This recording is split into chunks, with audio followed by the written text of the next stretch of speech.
ग्रामीण विकास विभाग झारखंड एवं नीति आयोग भारत सरकार के संयुक्त तत्वावधान में सतत उद्यम विकास के माध्यम से जनजाति एवं ग्रामीण आजीविका सशक्तिकरण विषय पर एक दिवसीय राज्य स्तरीय कार्यशाला का आयोजन रांची में किया गया।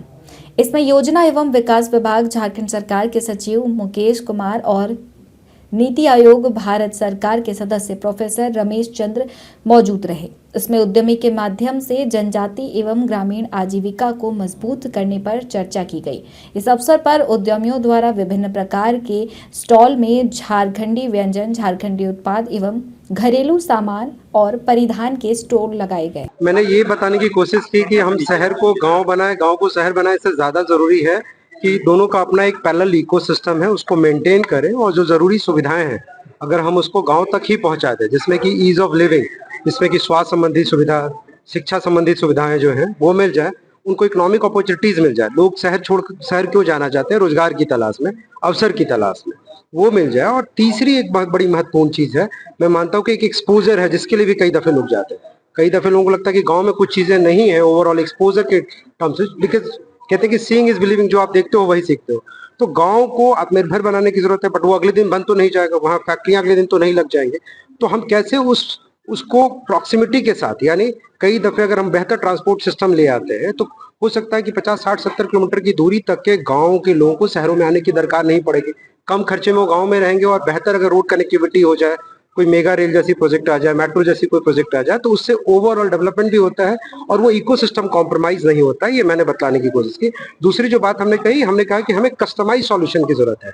एक पंचायत का मॉडल दूसरी पंचायत पे इसी राज्य के भीतर नहीं लागू किया जा सकते। और मैंने उदाहरण दिया कि लातेहार के गारू का मॉडल जो है चाईबासा के झींग पानी पे आप लागू नहीं कर सकते। झींग पानी में एसीसी की फैक्ट्री है, तो वहाँ एक इंडस्ट्रियल इकोसिस्टम है, बट गारू में बिजली अभी हाल में पहुंची है। इनफैक्ट वो एक डिफिकल्ट टेरेन है, मुश्किल वाला एरिया है, महुआ डार के पास पड़ता है। तो हमें इस बात को भी समझने की जरूरत है कि एक ही मॉडल सभी जगह लागू नहीं होता। तीसरी बात मैंने कही कि एक ही पैरामीटर से, जिसको हम विकास समझ रहे हैं, कई दफे विकास के मायने अलग अलग है। हमारे यहाँ जब हम जल जंगल जमीन की बातचीत कर रहे हैं तो एक इकोसिस्टम है। बिरहोर जनजाति के लिए जो विकास है, वो विकास जो है हो सकता है हमारे लिए नहीं है, हमारे मायने अलग है उसके लिए। इनफैक्ट ऐसा है, ये बैठक नहीं है, ये कार्यशाला है। और कार्यशाला का जो मकसद होता है वो थोड़ा बैठक से अलग होता है। और दूसरा, इसका जो शीर्षक है वो रूरल और अर्बन की खाई को कम करना नहीं है। इसका जो उद्देश्य है वो ये है कि झारखंड में जो ट्राइबल्स हैं और जो रूरल हैं उनकी लाइवलीहुड को सुधारने के लिए, उनकी वेलफेयर को प्रमोट करने के लिए हमें जो चीज़ें हो रही हैं उनका क्या मूल्यांकन है, आगे क्या करना चाहिए, उसको हमें कैसे बढ़ावा देना चाहिए। तो ये उस पर्पज से है। रूरल एरिया में नॉन एग्रीकल्चर एक्टिविटी भी बहुत तेज़ी से प्रमोट हुई है।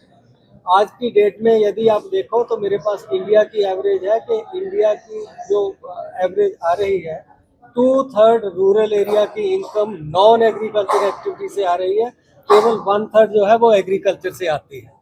तो ऐसा नहीं है कि जो मॉडर्नाइजेशन है, जो सर्विस सेक्टर है, जो इंडस्ट्री है वो रूरल में नहीं आई, वो अर्बन में ही रही। वास्तव में रूरल एरिया में इंडस्ट्री का ग्रोथ अर्बन एरिया से अब ज़्यादा आ रहा है।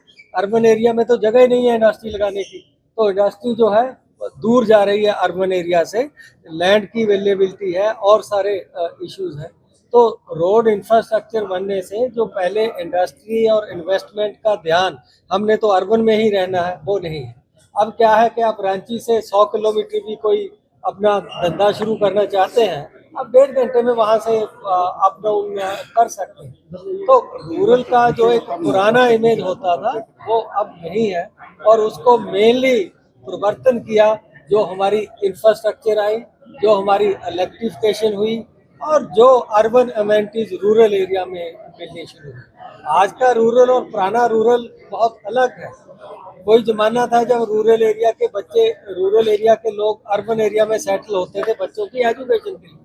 अब आप देखोगे कि तरह तरह के स्कूल, मुझे झारखंड का नहीं है लेकिन बाकी मैं प्रदेशों में ये देखता हूँ कि रूरल एरिया के भी बहुत से बच्चों के लिए टॉप के स्कूल की बसें आएंगी और उनको लेकर चले जाएंगी। तो 20-25 किलोमीटर के रेडियस में ये सब चीज़ें हो रही हैं। 2 तरह की माइग्रेशन है, एक होती है डेवलपमेंटल माइग्रेशन। शायद ही आपको कोई ऐसा आदमी मिले जो जिंदगी में राइज हुआ हो बिना माइग्रेशन किए। हाँ, सब लोग जो है, मित्तल साहब है, ये योगेश जी हैं, मैं हूँ, मैं भी यदि माइग्रेट अपने गांव से ना करता तो आज नीति आयोग का मेंबर ना होता। इसको कहते हैं डेवलपमेंटल माइग्रेशन, जो बहुत इंपॉर्टेंट होती है किसी भी देश, प्रदेश, गांव, जिले के विकास के लिए। दूसरी माइग्रेशन है जो डिस्ट्रेस में, मजबूरी में करता है लेकिन करना नहीं चाहता। ठीक है, उस तरह की माइग्रेशन को जरूर जो है हमें रोकना चाहिए।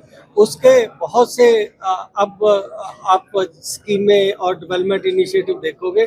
जैसे पहला तो यही है, पिछले 10 साल में, मेरे ये सब लेख हैं, कभी आप पढ़ना चाहो नीति पे वहाँ पढ़ सकते हो। पिछले 10-11 साल में जो इनकम एग्रीकल्चर में बढ़ी है, जिस हिसाब से प्रोड्यूसर की, ना मैन्युफैक्चरिंग में बढ़ी है ना सर्विस में बढ़ी है। प्राइसेज अच्छी मिली हैं, ग्रोथ रेट अच्छे रहे हैं। फिर ये है कि एग्रीकल्चर पर आधारित बाकी बिजनेस, ट्रेड डेवलप करना, और एग्रीकल्चर पर आधारित जो एग्रो इंडस्ट्री है उसको प्रमोट करना। तो ज़्यादा से ज़्यादा अवसर वहाँ क्रिएट करने के जो है काम हो रहे हैं। और कंस्ट्रक्शन सेक्टर, कहीं सड़कें बन रही हैं, कहीं कुछ हो रहा है। तो पहले जो इतना था कि लोग छोड़कर चले जाते थे कि रोजगार के लिए तो हमें गांव छोड़कर जाना पड़ेगा, फैमिली को छोड़कर जाना पड़ेगा, वो अभी भी है, लेकिन उसका जो इंसिडेंस है वो धीरे धीरे कम हो रहा है।